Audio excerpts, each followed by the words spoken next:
Yeah. Very illegal. No blinker, no indication, failure to yield, and you can't cross that white line. Initially, he said he was going to provide me some information, and then he took off.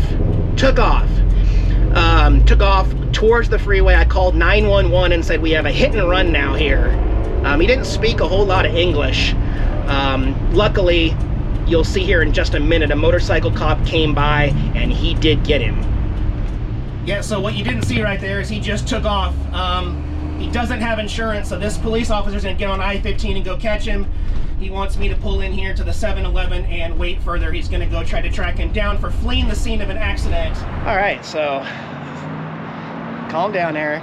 It is not the end of the world, but as you know, with these RVs, I can't see what you're doing. You're also not allowed to cross a white line. It's not a place where he's even allowed legally to cut in. So there's obviously some damage to the cap here. This whole cap's gonna need to be fixed. I have full coverage on the RV. They're tracking him down and other officers working on that to get some more information.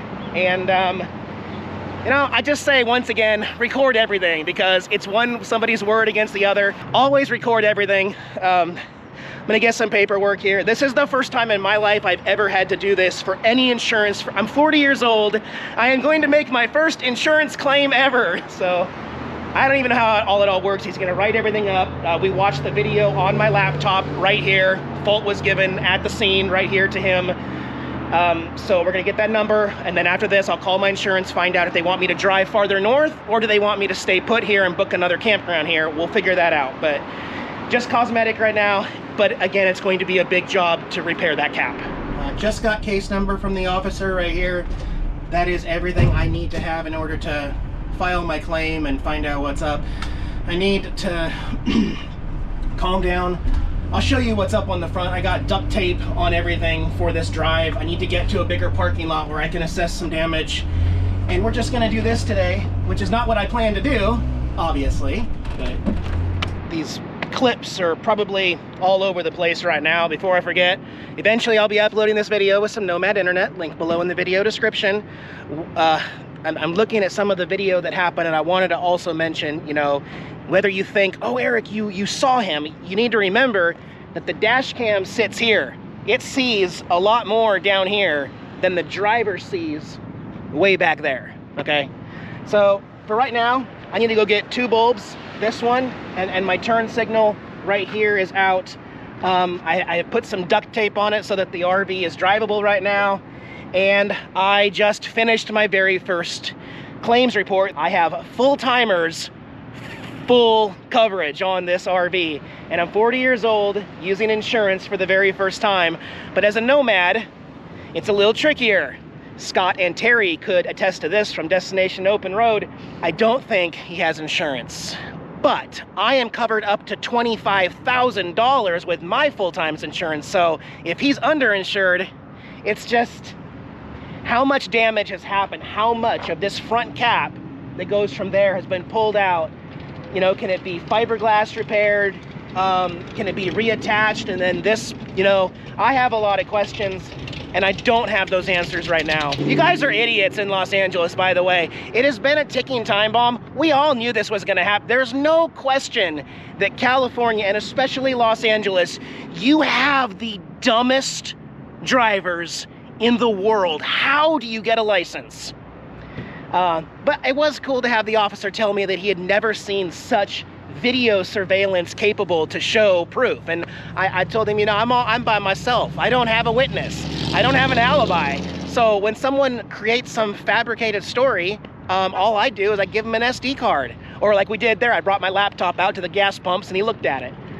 So, as I mentioned, it is not the end of the world. It looks horrible, and I need to get the damage assessed by a claims adjuster to find out what's going on with the front cap. Because if you pulled that out, can you guys see in there? Can you see behind the tape? If that got pulled out anymore, you risk cracking the windshield up here. There's a lot going on. There is an AutoZone right there, so I'm gonna go get my bulbs, make sure I got blinkers, and we're gonna rethink everything right now, because I don't think I can move any farther down the road until I get this taken care of, unfortunately. Thank goodness for cameras. I'm safe, nobody got hurt, kitties are okay. That's all I'm gonna say right now. I could say a lot more. Hey guys, so I've put on some miles to get on down the road, and I think at the beginning of the day and when everything happened, you can see me just not visibly upset. In fact, I'm looking at some of the clips here, and I was even just smiling and laughing. I really don't think it hit me until I got on the road and just felt how vulnerable I really am out there.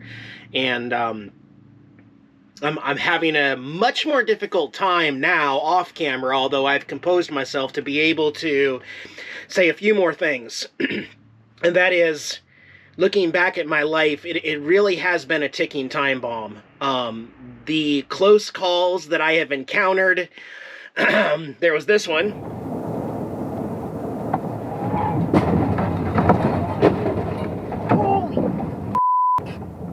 Holy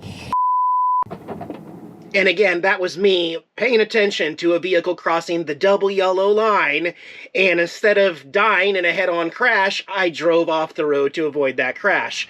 My dash cam video surveillance showed the police officers there the license plate so that they could catch up to him. Like I said, I made a move, I made a choice to drive off the road to avoid a head-on collision. There was also the time, actually very similar to this one as far as stupidity, but we had the vehicle with no license plate cut me off all the way from the left lane to try and exit and slammed on the brakes at 70 miles an hour, and I slammed on my brakes, skidded, and lost. All this stuff was up in the front of the RV. Jesus.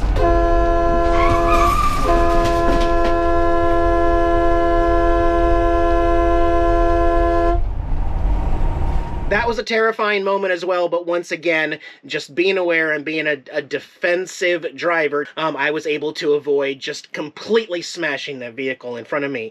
And in this case, the view that my dash cam captured is a different view from sitting in the seat. Why is that important to an insurance company?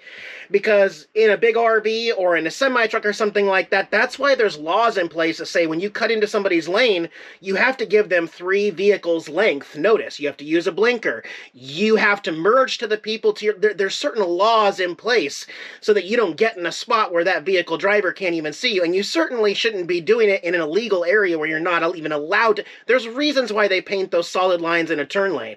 You know, we're backed up for a mile and you think at the last minute you're going to cut in. Well, his time came on this particular day because he pulled in front of the wrong vehicle that couldn't avoid the crash. You know, you can also see by the video that as soon as impact was made, which I still never saw a vehicle from my view in my seat, the moment impact was made, you'll see me slam on the brakes. One more look at that.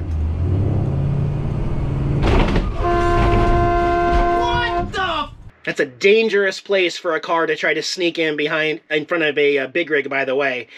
And one other note, going back to that clip I just showed you, ironically, when I got out of the car and I asked a couple people if they wouldn't mind sticking around to be a witness, everybody said no. In fact, the clip that you saw, that guy rolled his window up and sped off. He sped home to avoid me, to upload it onto Reddit to make money off of it. Never gave me his contact information, but that is a public video there on Reddit. Real classy people in Los Angeles. Not one person would give me their phone number or stick around. They all had better places to be than to help somebody else out. I think that's pretty typical of California, to be honest. In my own experience, I'm just telling it like it is. That's literally what happened.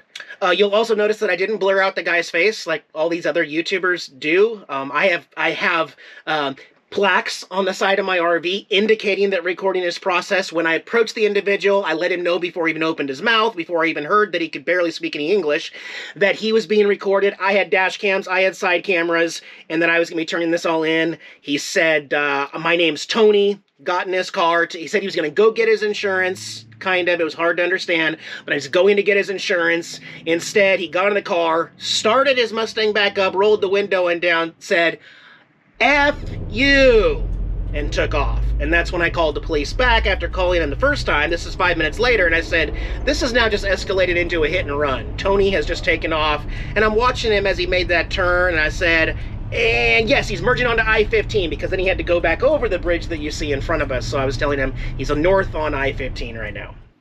Besides the big one of a hit and run and giving me a fake name, they did catch up to him. down the road, highway patrol, and check out this list. This was after the last clip where I was parked at Walmart. The officer called me back to update me, and he still hasn't officially did his whole report, but failure to merge and yield to the left lane, failure to provide adequate space to merge, an illegal lane change, fleeing the scene of an accident, producing a fake name.